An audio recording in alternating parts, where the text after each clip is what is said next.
Welcome to my channel. आजची recipe आहे गावरान पद्धतीने केलेला झणझणीत असा काळ्या वाटणातील मटणाचा रस्सा। नॉनव्हेज प्रेमींसाठी ही आषाढातील स्पेशल अशी रेसिपी। चला तर मग करूया सुरुवात।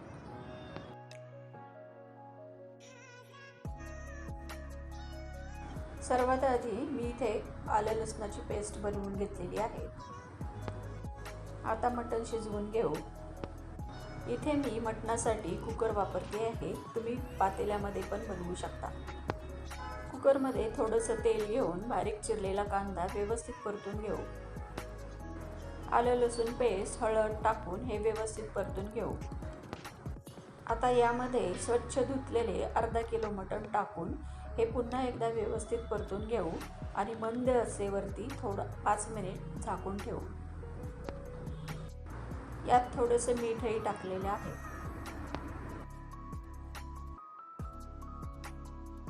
पाच मिनिटांनंतर पुन्हा एकदा मटण व्यवस्थित परतून घेऊ। आता यामध्ये गरम पाणी टाकू। जेवढा रस्सा पाहिजे तेवढं पाणी टाकावे। कुकरचं झाकण लावून 3 ते 4 शिट्ट्या घेऊया। मसाल्यासाठी इथं 1 चमचा तीळ, 1 चमचा खसखस, 1 चमचा डाळवं घेऊन लालसर होईपर्यंत परतलेला आहे।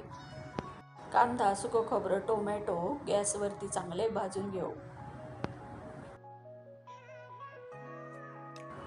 हे सर्व थंड झाल्यावर मिक्सरमध्ये बारीक अशी पेस्ट करून घेऊ।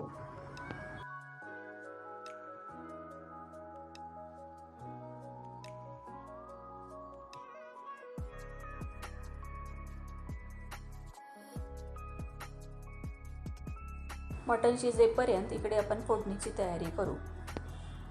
एका कढईत तेल घेऊन त्यामध्येच धने जिरे पावडर, काळा मसाला, लाल तिखट आणि हळद टाकून व्यवस्थित परतून घेऊ। त्यात थोडंसं पाणी टाकावे म्हणजे हे सर्व मसाले करपणार नाहीत। यातच वाटलेलं वाटण टाकून हे व्यवस्थित मंद आचेवरती परतून घेऊ।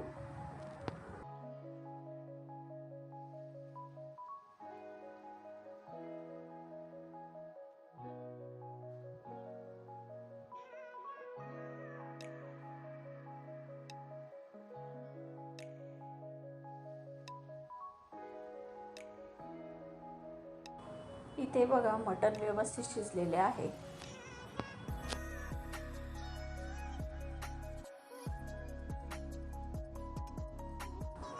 आता इथे आपण तयार केलेला मसाला टाकून 5 ते 10 मिनिट मंद आचेवर मटण उकळू द्यावे। मसाला आणि शिजलेले मटण चांगले एकजीव झालेले आहे। मटणाच्या रस्स्याची कन्सिस्टन्सी आपल्या आवडीप्रमाणे ठेवावी। झणझणीत असे मटण खाण्यासाठी तयार आहे। मटणासोबत आपण ज्वारीची, बाजरीची भाकरी खाऊ शकता। एकदम गावरान पद्धतीचा झणझणीत असा मटणाचा रस्सा एकदा करून बघाच। व्हिडिओ आवडल्यास लाईक, शेअर, सबस्क्राईब करा। तोपर्यंत पुन्हा भेटू एका नवीन रेसिपीसह। तोपर्यंत थँक्यू।